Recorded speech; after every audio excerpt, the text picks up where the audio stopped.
Thank you, Eric. I'm here with Troy Grosenick, sophomore goaltender from Brookfield, Wisconsin.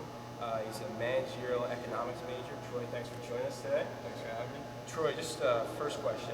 Incredible season this year for the men's ice hockey team, making the Frozen Four for the first time in program history. And for you personally, you're a Hope Baker Award finalist and ECAC Hockey Goaltender of the Year. Have you had some time to reflect on just how great a year it was?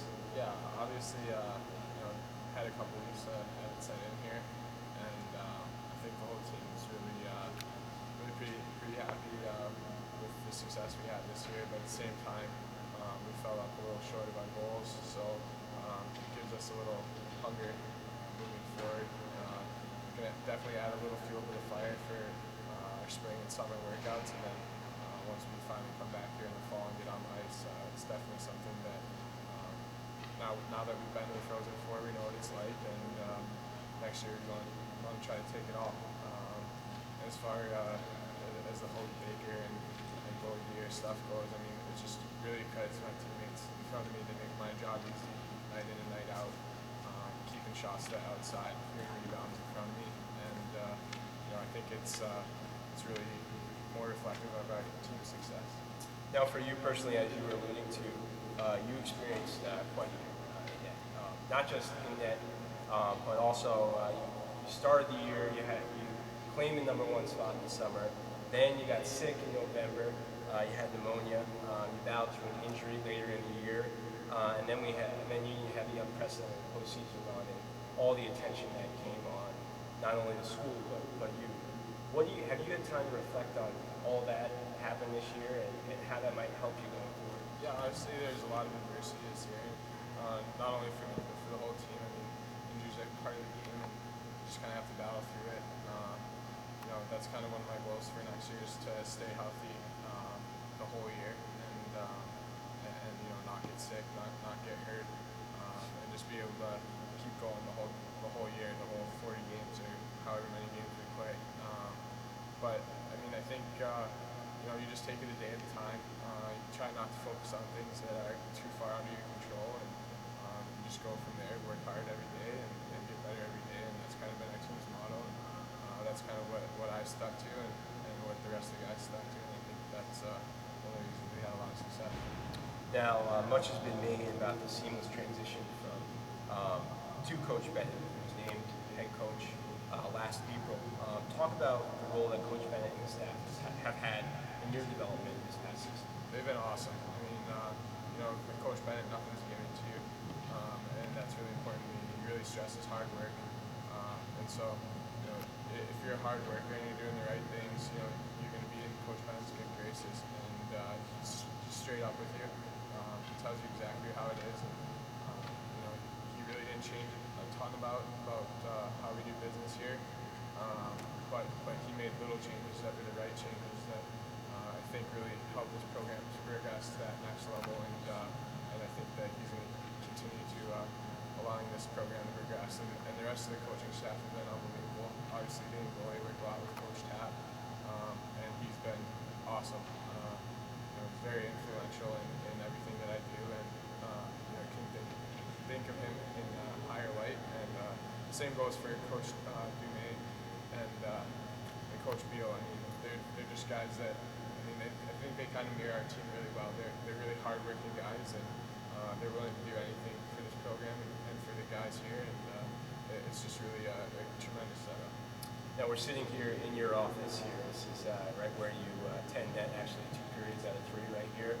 But and we're all very familiar with your successes on the ice. But let's talk a little bit about your success off the ice and your high marks in the classroom. You're a finalist for the ECAC Hockey Student Athlete of the Year. You recently presented with the Thomas Van Arden Ducart Award for having the highest GPA on the team. Talk about the support systems in place here at Union College that help you succeed as a student athlete. I mean, I think it really comes down to our professors. I mean, our professors are awesome, not only in lecturing and getting students involved in the classroom, but they're open for you to come in anytime when you need help. And it's something that obviously I don't think you'd find in a bigger school, and I think it's something that is really stressed here at Union, and it really makes a world of difference. It makes it a lot easier knowing that you have your professor to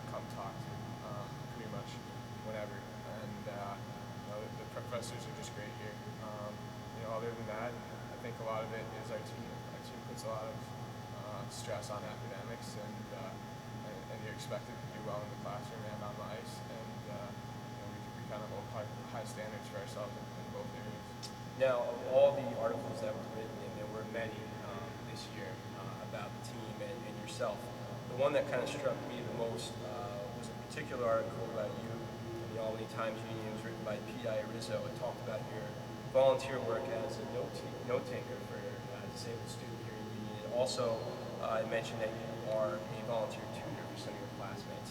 Just talk about how you became involved in both activities. Well, the note taking, some of it's student services, student support services, emailed me that a professor thought that I could be a good note taker for a disabled student, and to me it was just kind of a no-brainer. I already took notes, so all I had to do was go photocopy them, and that was that. And if you're helping somebody else out, I don't see why you wouldn't do it. As far as tutoring, I mean that was less structured.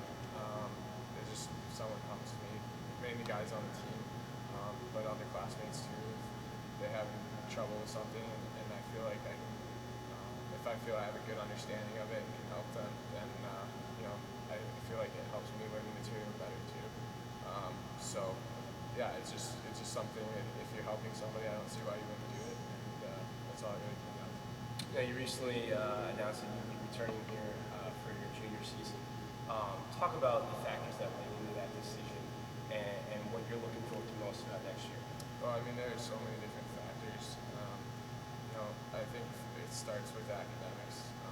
It's really hard to pass up a degree, especially from an institution like Union. So that was definitely one of the factors. The other factor is I feel like as a team we have more to do, we have more to accomplish here, and I want to be a part of that. And I also feel like it's a great place for me to develop my game even further. Like I talked about before, Coach Tapp he's awesome, and he's a guy that he doesn't put pressure on you to play one certain way, but he gives you ideas here and there about what you can do differently to improve your game. And he's completely honest with you. You had a bad goal, he lets you know it, and if it's in the game or in a practice, and it's just the right environment for me to continue developing. And I took a week or two to really reflect on my options. It became pretty clear that coming back was the right choice. Now, Troy, I just want to say congratulations on the outstanding season in net and your achievements in the classroom and off the ice as well. Thanks for joining us. Now, let's send it back to Eric in the studio.